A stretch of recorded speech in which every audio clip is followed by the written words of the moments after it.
Moi, c'est Latif Zibo, vice-coordinateur de la première circonscription électorale du Parti des démocrates. Qui vous a annoncé votre libération? J'étais en train de prier quand, aussitôt terminé, un ami, un co-bâtimentaire vient me dire: écoute Zibo, tu fais partie de ceux qui bénéficient désormais de la grâce. Je lui ai dit: ah bon? Il dit oui. C'était le vendredi 2 août 2024. À votre sortie de prison, qui vous a accueilli en premier lieu?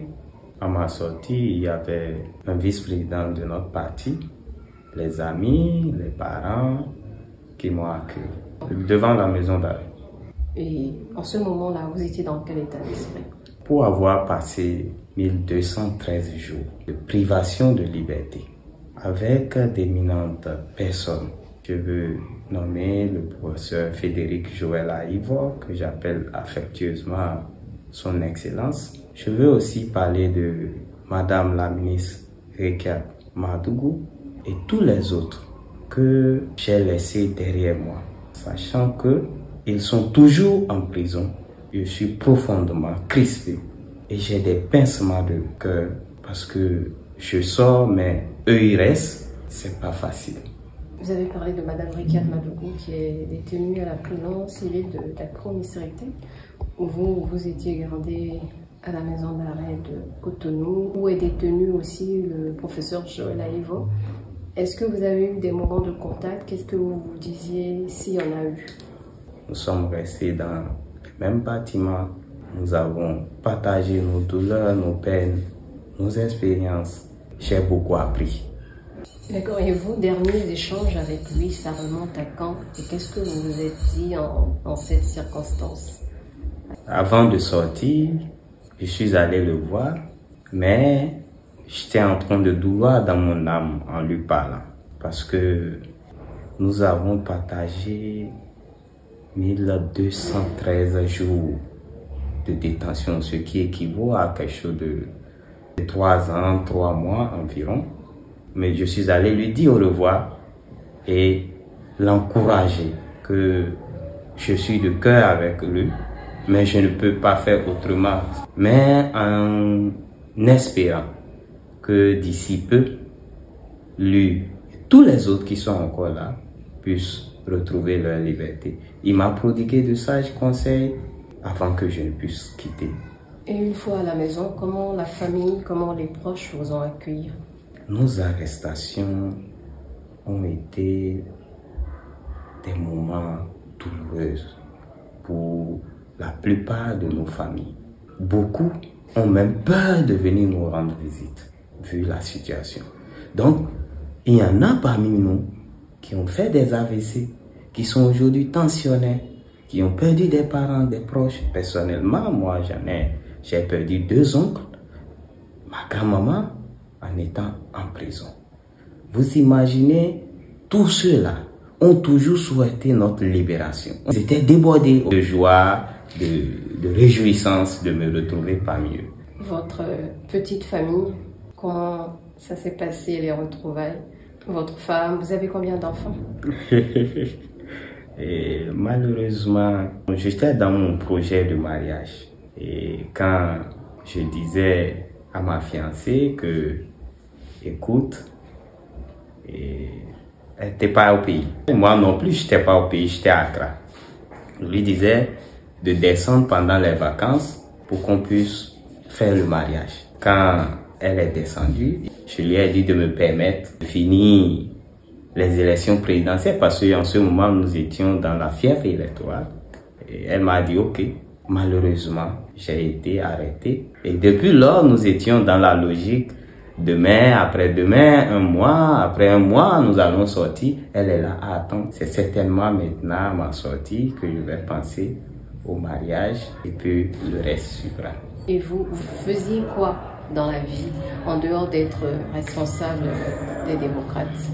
J'ai fait les relations internationales. Je suis diplomate de carrière. J'étais allé au niveau de la mission diplomatique du Bénin à Accra pour me forger davantage. J'étais là quand la situation économique du pays a amené l'État, le gouvernement, à demander la réduction de nos missions diplomatiques. Je suis rentré au pays et puis j'ai monté d'autres projets personnellement. Alors, Monsieur Zigo, dites-nous comment vous avez été arrêté, dans quelles circonstances, c'était quand, c'était où? J'ai été arrêté à Conville, au domicile de mon beau-frère, le juge Batamoussi. J'ai été arrêté aux environs de 5h à 6h par là, où une horde de police, à main jusqu'aux dents, s'est pointée avec 3 pick-up illustres et puis m'ont interpellé. Ils m'ont conduit à la brigade économique et financière qui est la BEF. Et c'est là on me dit que j'appartiens à un groupe terroriste. Après, on me présente au procureur spécial et puis on me dépose le vendredi 8. J'ai été arrêté le 5 avril 2021. J'ai été déposé à la maison d'arrêt de Cotonou le 8 avril 2021 aux environs de 18h par là.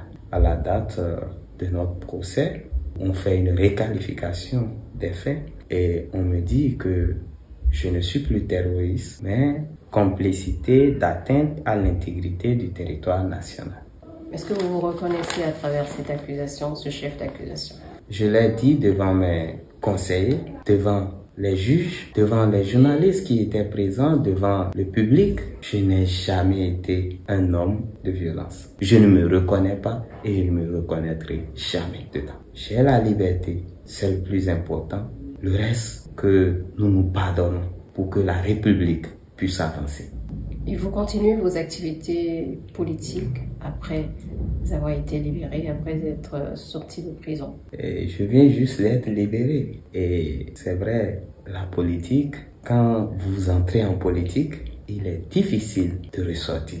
Mais pour l'instant, je suis en train de prendre du temps avec ma famille, avec mes proches, les amis. Et après, on verra. Donc vous ne savez pas encore maintenant si vous allez vous réengager sur le chemin politique aux côtés de vos amis les démocrates? Je suis membre d'une formation politique et j'ai été arrêté pour mes convictions et souffrez que le combat politique ne s'arrête pas du jour au lendemain. Dans les jours à venir, vous saurez si je continue le combat ou pas. Est-ce que vous pouvez nous raconter vos conditions de détention? Nos conditions de détention n'ont pas été du tout faciles. Et je ne voudrais pas aller en détail parce que je vais toucher des sensibilités. Vous préférez ne pas parler des détails, par exemple, vous dormiez où? Vous étiez nourri combien de fois? 2 rations par jour. On donne d'autres, ça ne suffit pas. D'autres, la qualité, tout ça là. Donc, on a droit chacun à 2 rations par jour.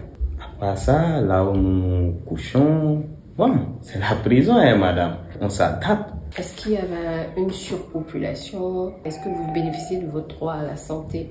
Oui, bien sûr. Les prisons sont remplies et ça a créé d'énormes problèmes. Il y a un problème d'hygiène, il y a des caniveaux à ciel ouvert, il y a beaucoup de choses. Vous étiez combien dans votre bâtiment? Pour combien de places? Nous étions au moins 45.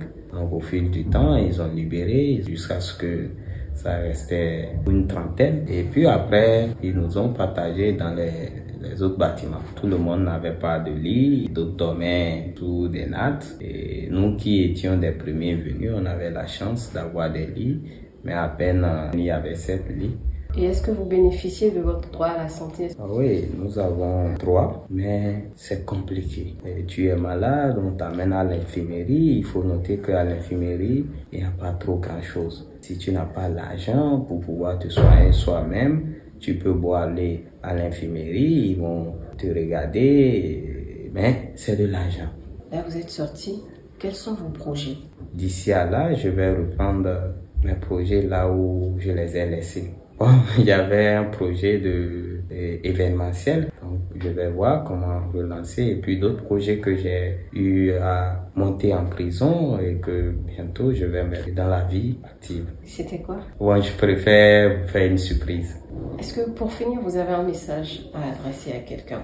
le président Patrice Talon. Je pense qu'il a commencé, il doit terminer. Je l'en prie, je suis en train de lui demander humblement, professeur Joël Aïvo, Rekiat Madougou et tous les autres qui sont encore là n'ont pas leur place là. Leur place, c'est au dehors, ensemble avec nous, pour que tous, nous puissions construire cette nation. Je demande au président de bien vouloir, avant bien même la fin de cette année, de les faire sortir. Le Bénin aurait gagné. Merci, M. Zibon. Merci, madame.